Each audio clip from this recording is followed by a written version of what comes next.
काल जयंतराव सतत उद्धवजींशी चर्चा करतायत आणि काल त्यांना ज्या जागा हव्या होत्या लढण्यासाठी त्यातल्या बहुतेक जागा आम्ही त्यांना दिलेल्या आहेत। त्याच्यामुळे राष्ट्रवादी काँग्रेस शिवसेना मनसे युतीमध्ये काही अडचण आहे मला असं या क्षणी दिसत नाही। तर मुंबईमध्ये ठाकरे बंधूंसोबत जाऊ असं शरद पवारांच्या राष्ट्रवादीचे प्रदेशाध्यक्ष शशिकांत शिंदेंनी स्पष्ट केलंय। संजय राऊतांनी त्यासाठी पुढाकार घ्यावा असंही शशिकांत शिंदेंनी म्हटलंय।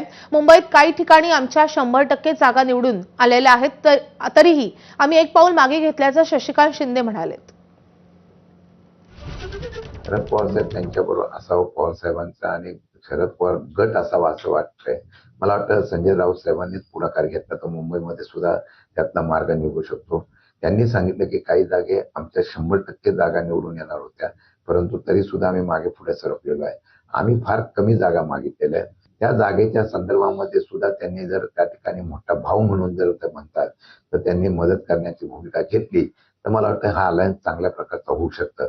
पण त्या कार्यकर्त्यांना निवडून येणार आहेत त्यांना संधी मिळणार नाही तर थोडीशी नाराजीता असल्यामुळे मला वाटतं आज त्याच्यावर चर्चा होईल आणि त्याचा अंतिम निर्णय आजपर्यंत होईल अशी मला अपेक्षा आहे। तर मुंबई महापालिकेसाठी एकीकडे भाजप आणि शिंदेच्या शिवसेनेचं जागा वाटप जवळपास निश्चित झालंय, तर दुसरीकडे अजित पवारांच्या राष्ट्रवादीने वेगळी भूमिका घेत मुंबई महापालिका